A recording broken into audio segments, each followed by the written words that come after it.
Hello दोस्तों, आज मैं आप सबके साथ शेयर करूँगा transition from nuclear security to human security.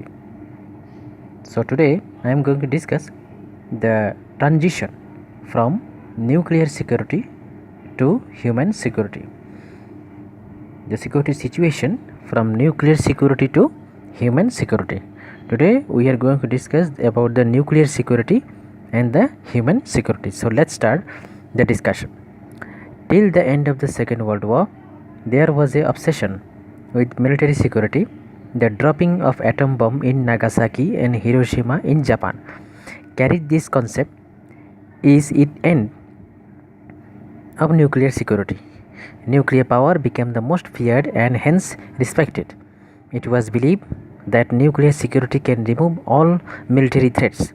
In the second half of the 20th century, till the end of the Cold War in the 1990, nuclear power considered to be the ultimate security.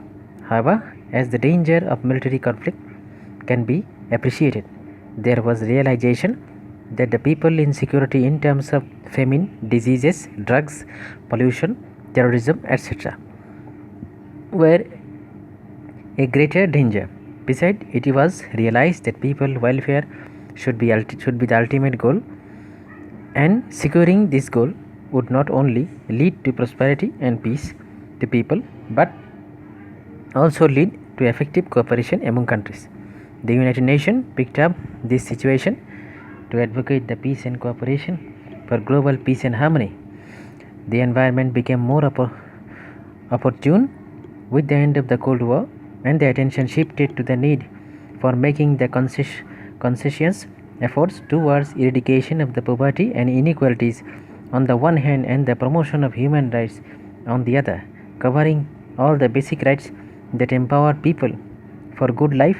The UNDP, United Nations Development Report, the Human Development Report in 1994 brought out prominently the concept of human security. According to this report, we need to profound transition from nuclear security to human security. The report also strongly advocates the change of transition from the narrower concept of the national and nuclear security of human security, either from the existing territorial concept of the people security.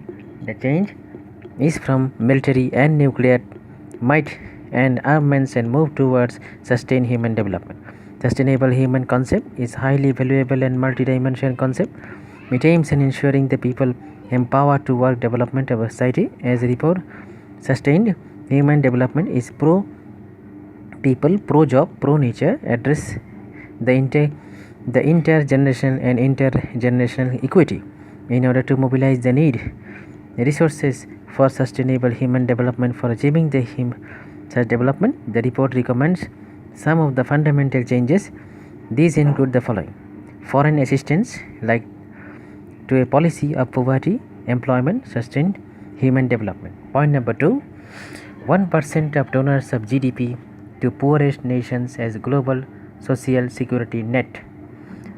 Point number 3, cooperation to include all flows, not just aid but also trade, investment, technology and labor flows.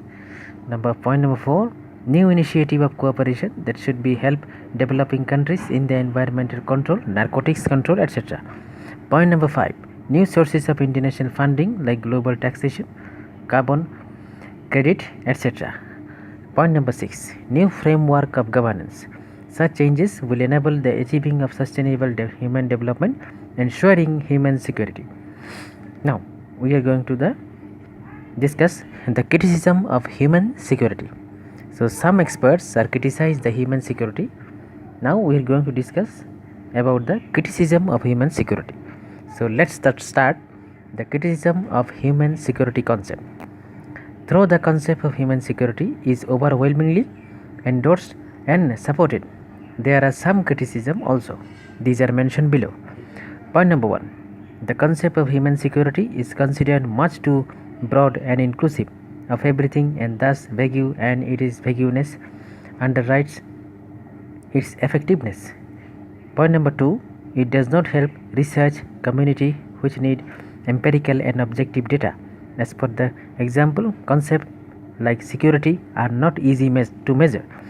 Point number 3, it does not enable decision makers in effective policy making. It is difficult to arrive at consensus policies with differences among the countries and their viewpoints. Point number 4, another important criticism is the implementation of the policies so effectively. For example, acute poverty is coming down. It constitutes to be large and glaring. Similarly, events like terrorism, torture, rape, etc. continue making and mockery of human security. Point number 5, the richer nations have been reluctant to help in concrete terms and stop with the lip sympathy. Point number 6, some of the challenges like elimination of child labor, forced labor, exploitation of women need vast resources and strong implementation, which has been difficult to mobilize and monitor. Point number 7, the 1993 Vienna Conference stated that it is essential for the state to foster participation by the poorest people in the decision-making process by community in which they live, the promotion of human rights and efforts to combat extreme poverty. Ensuring such participation has been Herculean task. So these are the discussion of the human security criticism. So if you like the video, like it, share it, and kindly press the bell icon button so you can get more videos easily. Thank you, my friends.